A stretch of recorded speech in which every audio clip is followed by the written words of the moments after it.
नमस्कार। आज अपन स्टडी करेंगे इकोनॉमिक ट्रेड्स ऑफ कैटल। क्या क्या इकोनॉमिक ट्रेड्स हैं एक कैटल में। तो सबसे पहले अपन इसका बेसिक अर्थ समझते हैं। इकोनॉमी इकोनॉमी क्या होती है? मतलब जैसे अपन ने कोई फार्म लगाया है तो अपन फार्म क्यों लगाते हैं कि वो अपने पास क्या करे, अपन को अच्छा बेनिफिट दे। ठीक है, प्रॉफिट के लिए अपन कोई कैटल का फार्म लगाएंगे। ठीक है, तो उसके लिए अपने पास क्या होना चाहिए? एक तो उसका रिकॉर्ड्स अपने पास क्या होना चाहिए, अवेलेबल होना चाहिए। कितना परसेंट उसको कल करना है, कितना खिलाना है, क्या करना है, ये तो है उसकी कॉस्ट फार्म की। लेकिन कुछ ट्रेड्स होते हैं जो अपन को क्या करते हैं, इकोनॉमिकली बेनिफिट देते हैं। अभी इकोनॉमिक ट्रेड कितने प्रकार के होते हैं? ये अपन मेनली दो प्रकार के इकोनॉमिक ट्रेड होते हैं। एक तो हो जाएगा अपना प्रोडक्टिव, जो प्रोडक्शन से संबंधित है। तो एक हो जाएगा प्रोडक्टिव ट्रेड्स, और दूसरा हो जाएगा रिप्रोडक्टिव ट्रेड्स। मतलब जो ट्रेड प्रोडक्शन से संबंधित होंगे वो हो जाएंगे कौन से, प्रोडक्टिव ट्रेड्स, और जो रिप्रोडक्शन से संबंधित होंगे वो कौन से हो जाएंगे, रिप्रोडक्टिव ट्रेड। तो इनको वन बाय वन अपन देखेंगे कि प्रोडक्टिव ट्रेड्स कौन से होते हैं और रिप्रोडक्टिव ट्रेड्स कौन से होते हैं। तो प्रोडक्टिव ट्रेड, प्रोडक्टिव का मतलब प्रोडक्शन से संबंधित जो ट्रेड है उनको क्या बोलेंगे अपन, प्रोडक्टिव ट्रेड्स। ठीक है, तो अपन यहाँ लिखते हैं एक बार, प्रोडक्टिव ट्रेड। कौन कौन से अपने पास प्रोडक्टिव ट्रेड होते हैं? तो मैं बात करूंगा प्रोडक्टिव ट्रेड्स की। तो पहला होगा अपना लैक्टेशन लेंथ। लैक्टेशन लेंथ, देखो लैक्टेशन लेंथ क्या होती है। एक जो पशु होता है वो पार्चुरेशन के बाद कितने समय तक दूध अपन को देता है। तो केटल का अगर आइडियल लैक्टेशन अपन लेंथ देखोगे तो वो अपन को कितना होता है, 305 दिन। ठीक है, 305 दिनों का उसका लैक्टेशन लेंथ होता है। अगर ये इससे अगर ये इससे कम दूध अगर ये इससे कम दिनों के लिए दूध दे रही है तो वो अपने पास इकोनॉमिकली ट्रेड क्या है, लॉस मेकिंग है। और अगर 305 या 305 से अधिक दिन तक दे रही है दूध तो वो अपने पास क्या है, ये बेनिफिट मेकिंग है। ठीक है, तो इकोनॉमिक ट्रेड्स में पहला हो गया प्रोडक्टिव ट्रेड्स। प्रोडक्टिव ट्रेड्स में अपन पहला देख रहे हैं लैक्टेशन लेंथ। मतलब कोई भी जो एनिमल है वो अपन को 305 डेज तक अपन को क्या देना चाहिए, मिल्क देना चाहिए। अब है लैक्टेशन ईल्ड।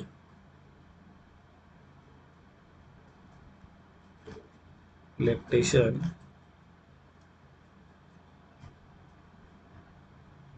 ईल्ड, ठीक है, लैक्टेशन ईल्ड की अगर आप बात करोगे तो इसको देखेंगे कि अपन कितनी क्वांटिटीज में वो क्या देता है, मिल्क देता है। ठीक है, कितनी मात्रा में, हाउ मच क्वांटिटी। ठीक है, तो इसको देखेंगे अपन, क्वांटिटी ऑफ मिल्क। ठीक है, ये अपना हो गया लैक्टेशन ईल्ड। दूसरा, तीसरा सॉरी, तीसरा है पीक ईल्ड। कब उसकी, कौन से लैक्टेशन में उसकी पीक ईल्ड आ रही है। तो अपन जनरली बात करते हैं कि पीक ईल्ड कब आती है। पीक ईल्ड का मतलब है कि कोई भी एक अपना लैक्टेशन पीरियड है, उसमें कब पशु कौन से दिन या कौन से महीने में ज्यादा दूध उसने दिया है। तो ये जनरली किस में आता है, तीसरे से चौथे महीने में ये पीक यील्ड अपने पास आता है। पहले से तीसरे या चौथे महीने तक ग्रेजुअली बढ़ता है, फिर ग्रेजुअली क्या हो जाता है, डिक्लाइन हो जाता है। ठीक है, तो इसका अपन क्या देखते हैं, बेल शेप कर्व देखते हैं। ये है पीक यील्ड, समझ गए। अब एक चौथा है पीक प्रोडक्शन। Peak production. मतलब पीक प्रोडक्शन का मतलब है जो अपने पास काउ या केटल जो अपन ने रेयर की है, उसको पूरे लाइफ टाइम में उसका किस लैक्टेशन लेंथ में उसने सबसे पीक मिल्क दिया था। मान लो पहला जो लैक्टेशन था उसका, उसमें उसने दिया 2000 लीटर, दूसरे में दिया उसने 2500 लीटर, तीसरे में दिया उसने 3000 लीटर, चौथे में दिया उसने 3200 लीटर, पांचवें लैक्टेशन में दिया उसने, पांचवें ब्यात में उसने दिया वापस 2800 लीटर, छठवें में दिया उसने 2500 लीटर। तो इन ब्यात में सबसे पीक प्रोडक्शन कौन सा था? तो चौथे ब्यात में उसने क्या दिया था? सबसे पीक प्रोडक्शन दिया था। तो अपन कह सकते हैं कि जो पीक प्रोडक्शन एक काऊ में आता है वो तीसरे या फिर चौथे लैक्टेशन पीरियड में पीक पीरियड आता है। ठीक है। अब कितने हो गए अपने? चार हो गए। तो पांचवा देखते हैं अपन। पांचवा अपन देखेंगे कि life time milk yield. Life time milk yield, कितने सालों के लिए वो अपन को क्या कर रहा है? दूध दे रहा है। ठीक है। लाइफ टाइम मिल्क ईल्ड का मतलब है जितनी भी ब्यात अपन ने उसके ली है उसमें टोटल मिल्क प्रोडक्शन उसका कितना है। ठीक है। फिर एक अपना हो जाएगा average fat percentage. Average fat percentage मतलब फेट परसेंट कितना है अपने इकोनॉमिकली। सबसे ज्यादा अगर मिल्क अपन सेल करते हैं तो मिल्क किसके ऊपर जाता है? फेट परसेंटेज के आधार पे अपन को क्या करते हैं? मिल्क का पैसा मिलता है। तो एक फेट परसेंट जो है वो सबसे ज्यादा इकोनॉमिकली क्या है? ट्रेट है, जो अपन को सबसे ज्यादा, एक फार्मर को सबसे ज्यादा क्या देता है? बेनिफिट देता है। तो ठीक है, एवरेज फेट परसेंट हो गया। एक होता है अपना dry period. Dry period, dry period का मतलब होता है कि कितने दिनों के लिए वह दो लैक्टेशन के बीच में कितने दिनों के लिए वह दूध नहीं दे रही है। ठीक है। जैसे अगर अपन आइडियल ड्राई पीरियड माने वो कितने दिन का होता है? 2 मंथ का। ठीक है। अगर उससे ज्यादा ले रहा है, 2 मंथ से ज्यादा कोई एनिमल ले रहा है तो वो क्या है? इकोनॉमिकली लॉस करेगा। ठीक है। और अगर कम या इसके बराबर ले रहा है, 2 मंथ ले रहा है, तो वो इकोनॉमिकली अपन को फायदा पहुंचाएगा। ठीक है। तो ये हो गया ड्राई पीरियड के बारे में। हर्ड लाइफ, हर्ड लाइफ का मतलब है कि जो फर्स्ट काविंग है और उसको कल कर रहे हैं उसके बीच का एक होता है अपना हर्ड लाइफ। ठीक है। तो इसका हो जाएगा एज ऑफ काविंग से कब उसको क्या कर रहे हैं? कल। ठीक है। तो ये हो जाएगा, इसके बीच का ड्यूरेशन हो जाएगा अपने पास हर्ड लाइफ हो जाएगा। इसके बीच की जो ड्यूरेशन है वो हर्ड लाइफ हो जाएगी। ये कितनी है? ठीक है। तो ये तो थे अपने कौन से? प्रोडक्शन ट्रेड्स के बारे में जो अपन को प्रोडक्टिविटी बताते हैं।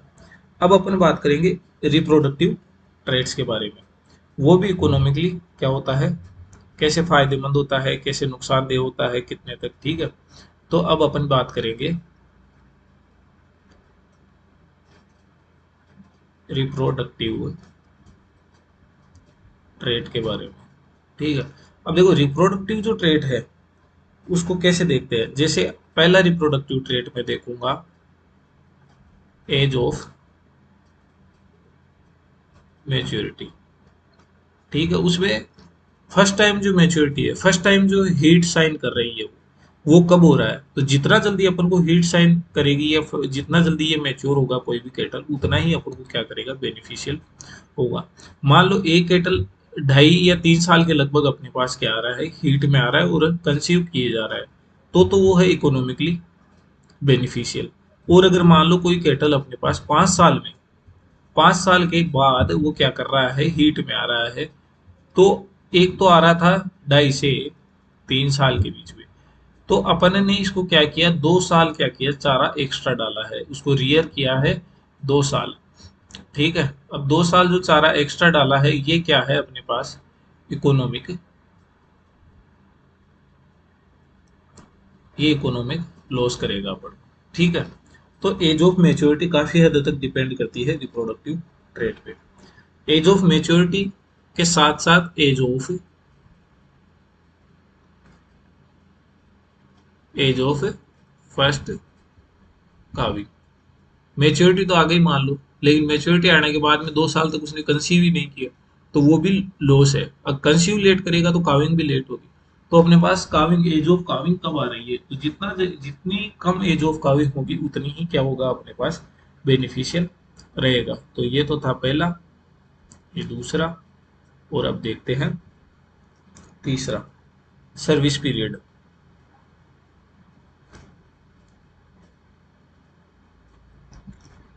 सर्विस पीरियड, ठीक है। सर्विस पीरियड का मतलब क्या होता है, मान लो कोई जो कैटल हुआ है वो हुआ है पार्चुरेशन किसी कैटल का हुआ है।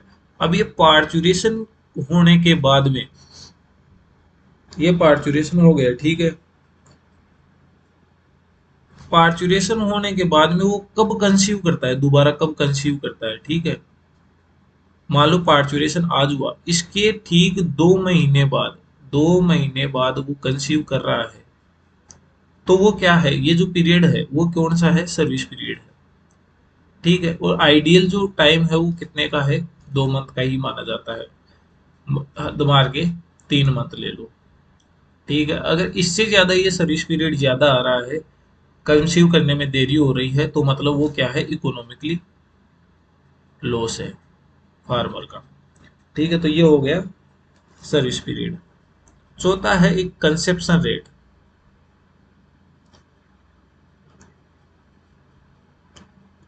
कंसेप्शन रेट, देखो कंसेप्शन रेट का मतलब क्या हो रहा है, ये अपन जो देख रहे थे कि कंसीव कब करता है। कंसेप्शन रेट का मतलब है कंसीव कब करती है। कंसीव का मतलब है कि मान लो अपन ने एआई की, ठीक है, 3 एआई की, उसमें जाके एक बार क्या हुआ, कंसीव हुआ। तो कंसेप्शन रेट कितना हो जाएगा, 1/3 इंटू 100। ठीक है, तो 33.33% उसकी क्या हो जाएगी, कंसेप्शन रेट हो जाएगी। तो ये है कंसीव रेट। इंटर काविंग पांचवा करेंगे यहाँ पे, inter calving interval. Inter calving interval, दो सक्सेसिव काविंग हो रही है, एक बार बछड़ा दिया तो दूसरा बछड़ा कितने समय बाद दे रहा है, तो उसको बोलते हैं इंटर काविंग इंटरवल। ये मैक्सिमम अपने पास कितना होना चाहिए, 1 साल का होना चाहिए। अगर 1 साल से ज्यादा का टाइम ले रहा है तो क्या हो जाएगा, लॉस मेकिंग रहेगा वो। ठीक है, ये था अपना पांचवा। एक है गेस्टेशन लेंथ, वो कोई खास नहीं है, गेस्टेशन लेंथ जितनी होगी उतना ही वो होगा। ठीक है, तो ये थे अपने पास, अपन ने बात की इकोनॉमिक ट्रेड्स के बारे में, जिसमें कितने थे, 2 थे। प्रोडक्टिव की बात की एक, एक अपन ने रिप्रोडक्टिव की बात की। प्रोडक्टिव में कौन कौन सी की, प्रोडक्टिव में अपन ने की लैक्टेशन लेंथ की बात की, अपन ने लैक्टेशन लेंथ की बात की। फिर अपन ने लैक्टेशन ईल्ड के बारे में बात की, लैक्टेशन ईल्ड के बारे में बात की। ऐसे तमाम अपन ने क्या किया, 1 बाय 1 डिस्कस किया इसके बारे में। फिर अपन ने प्रोडक्ट रिप्रोडक्टिव ट्रेड्स के बारे में, जो रिप्रोडक्शन से संबंधित ट्रेड है उनके बारे में अध्ययन किया। तो इकोनॉमिक ट्रेड्स में अपन को यही देखना था कि अपने पास जो ट्रेड है वो ट्रेड कैसे अपन को बेनिफिशियल बनाते हैं और कैसे अपन को लॉस मेकिंग बनाते हैं। तो जब एक फार्मर एक फार्म को चलाता है तो वो सबसे पहले क्या सोचता है कि मेरे को इससे कैसे प्रॉफिट हो। तो इन ट्रेड्स को ध्यान में रखते हुए कि कितना आइडियल समय अपन को लगता है, तब जाके अपन प्रॉफिट प्रॉफिट में आएंगे। तो सारी चीज़ें ध्यान में रखते हुए उसको फार्म को चलाना होता है। तो आज के लिए इतना ही काफ़ी है। नेक्स्ट वीडियो में फिर मिलेंगे। तब तक के लिए धन्यवाद। जय हिंद, जय भारत।